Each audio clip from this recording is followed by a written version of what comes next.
is appreciated. Thanks so much, and I hope you enjoy this. A harvest of Thanksgiving stories. These are things I prize and hold of dearest worth.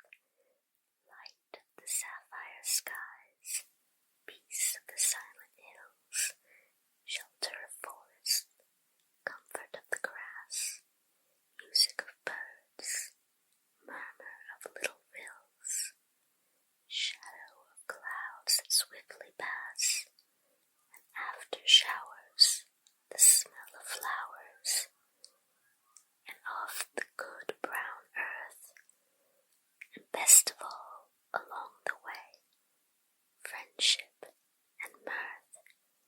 So let me keep these treasures of the humble heart in true possession, owning them by love. Pumpkin pie. Through sun and shower the pumpkin grew, when days were long and the skies were blue, and it felt quite vain when its giant size was such that it carried away the prize at the county fair when the people came, and it wore a ticket and bore a name. Alas for the pumpkin's pride, one day a boy and his mother took it away. It was pared and sliced and pounded and stewed, and the way it was treated was hard and rude. It was sprinkled with sugar and seasoned with spice. The boy and his mother pronounced it nice. It was served in a paste, was baked and browned, and at last on a pantry shelf was found. And on Thursday, John, Mary, and Mabel will see it on Auntie's laden table, where the pumpkin grew 'neath a summer sky, just to turn at Thanksgiving into pie. Thanksgiving. Have you cut the wheat in the blowing fields, the barley, the oats, and the rye, the golden corn and the pearly rice, for the winter days are nigh? We have reaped them all from shore to shore, and the grain is safe on the threshing floor.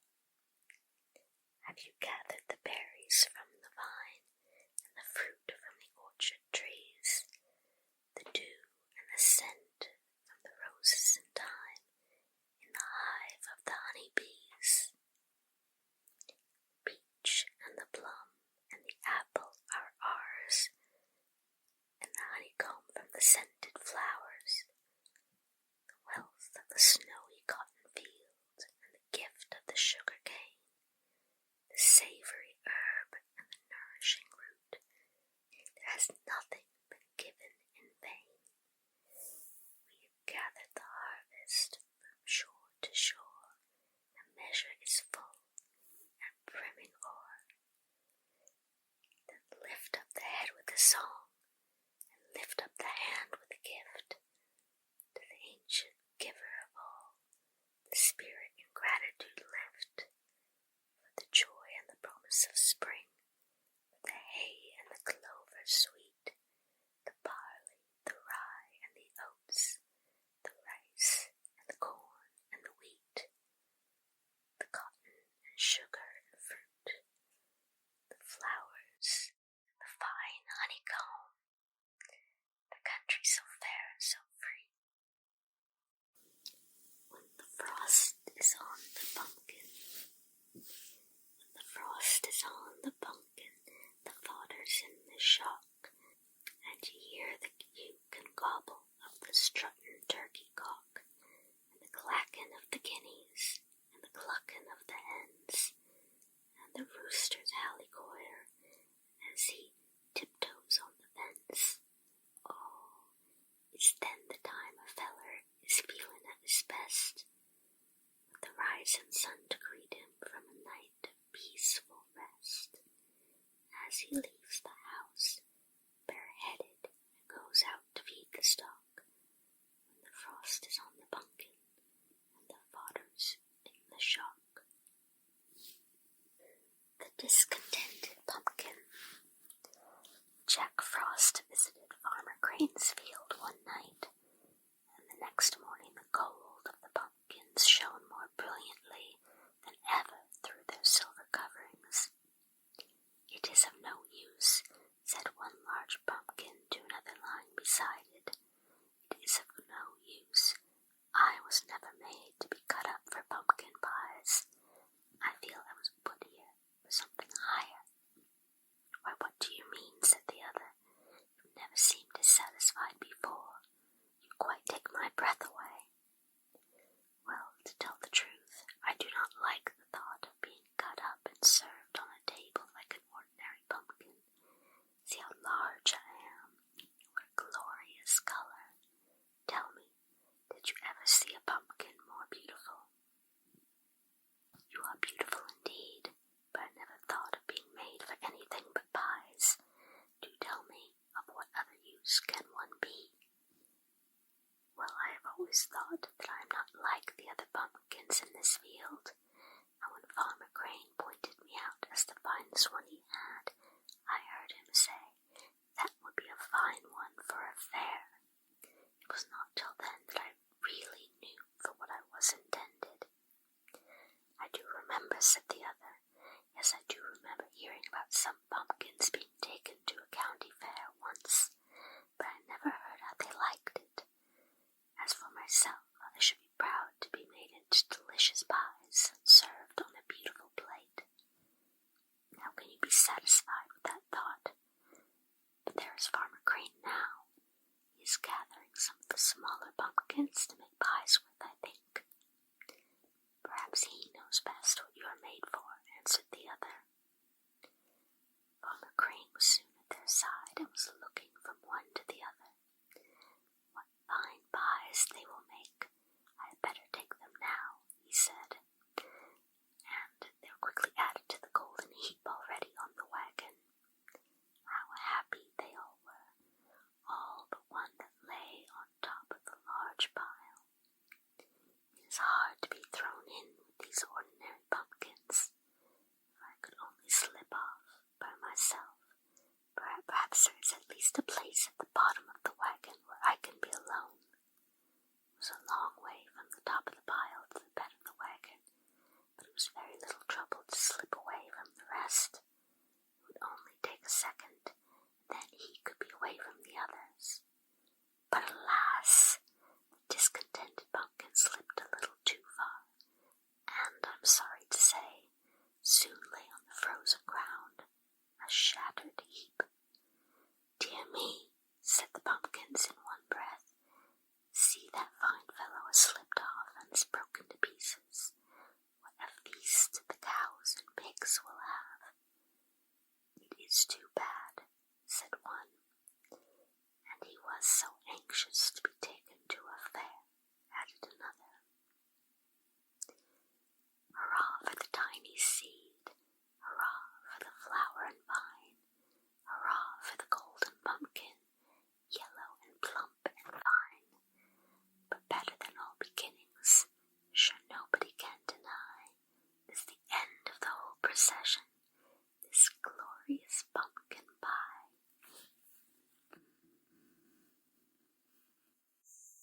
The Elfin Night. The autumn wind blew sharp and shrill around the turrets of Greystone Castle. But indoors the fire crackled merrily in my lady's bower, where an old nurse was telling a tale of Elfland to Janet, the fairest of Scotch maidens. When the story was finished, Janet's merry laugh echoed through the halls. The old nurse nodded her head earnestly and said, "'Tis well known, my lassie, that the people of Elfland revel in the hills and hollows of Scotland. Come close, and I'll tell ye a secret." Janet leaned forward, and the old woman whispered, "An elfin knight named Tam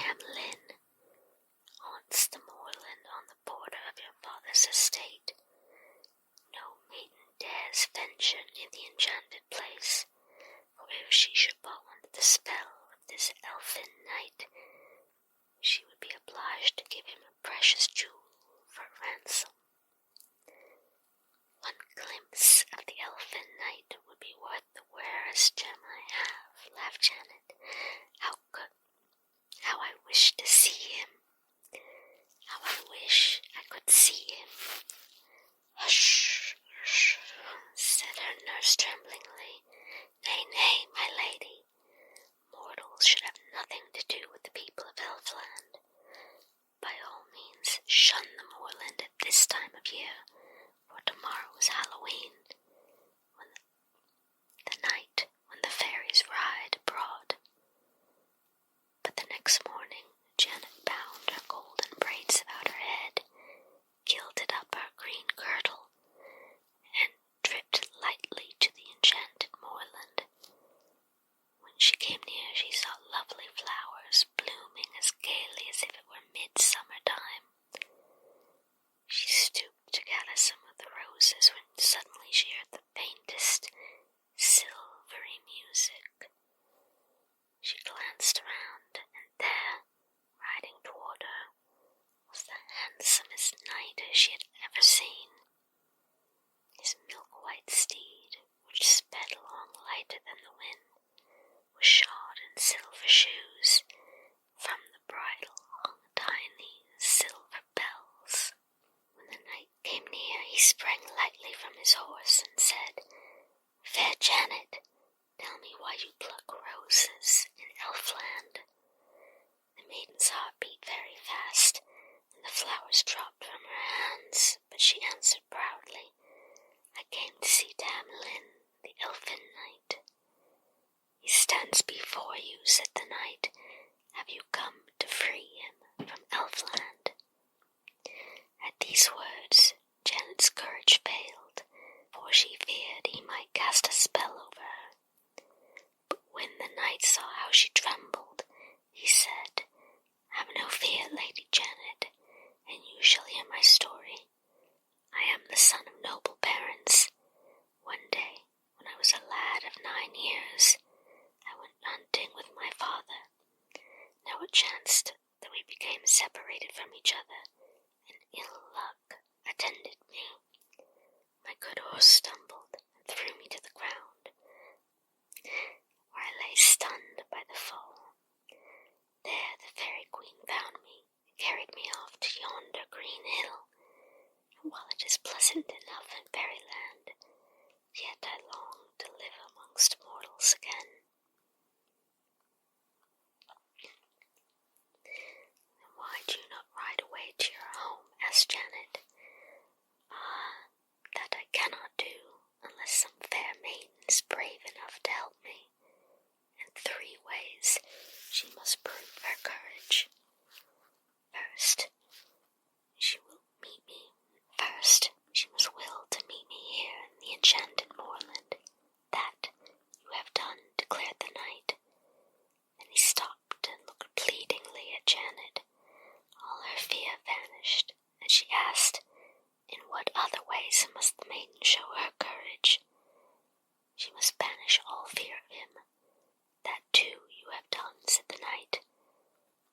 Tell me the 3rd way, Tam Lin, for I believe I am the maid to free you.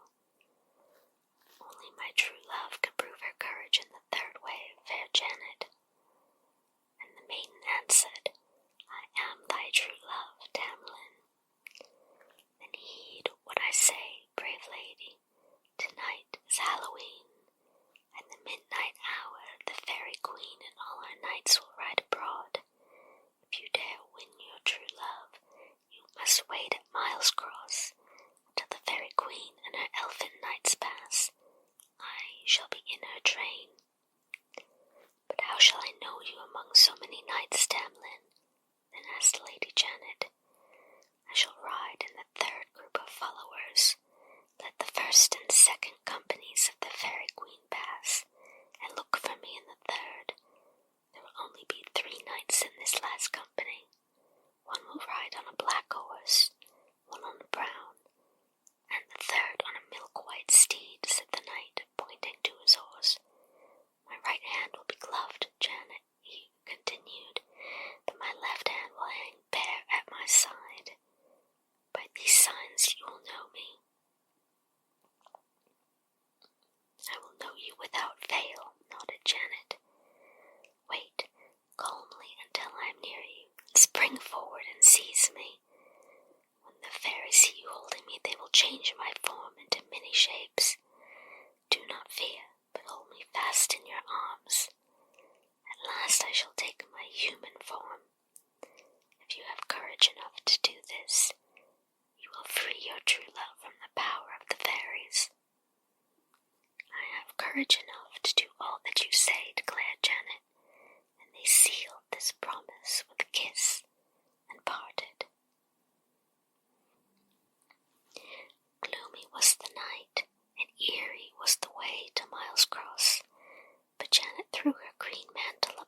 shoulders and sped to the enchanted moorland.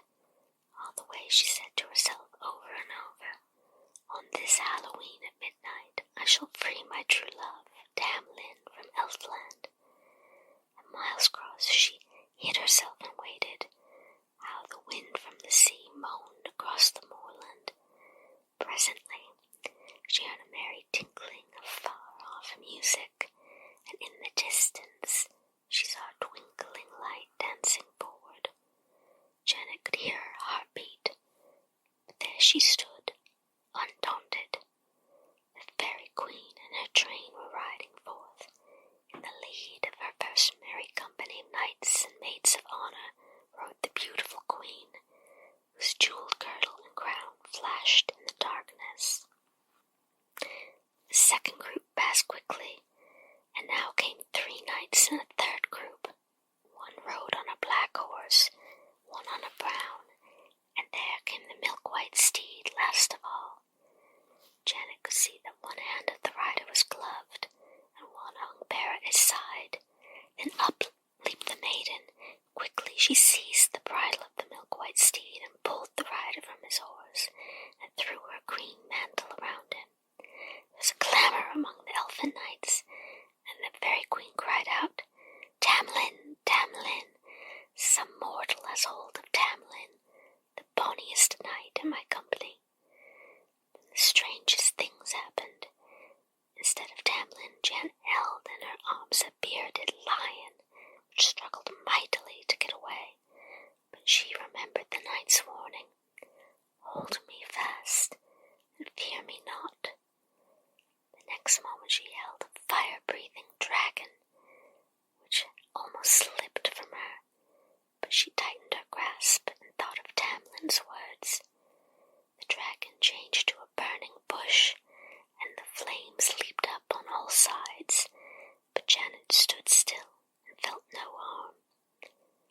Then in her arms she held a branching tree filled with blossoms, and at last Tam Lin, her own true love, stood there. When the fairy queen saw that none of her enchantments could frighten Janet, she cried out angrily, "The maiden has won a stately bridegroom who is my bonniest knight.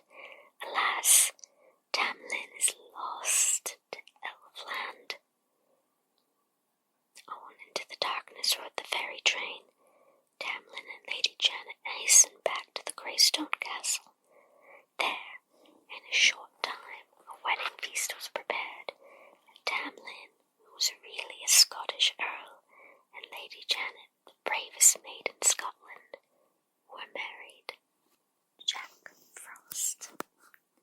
The door was shut, as doors should be, before you went to bed last night. Yet Jack Frost has got in, you see, and left your window silver white. He must have waited while you slept, and not a single word he spoke, but penciled o'er the panes and crept away before you woke.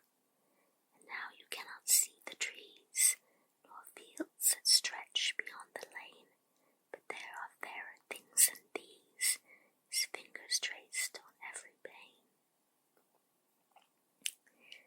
Rocks and castles towering high, hills and dales and streams and fields, and knights in armor riding by, with nodding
next week.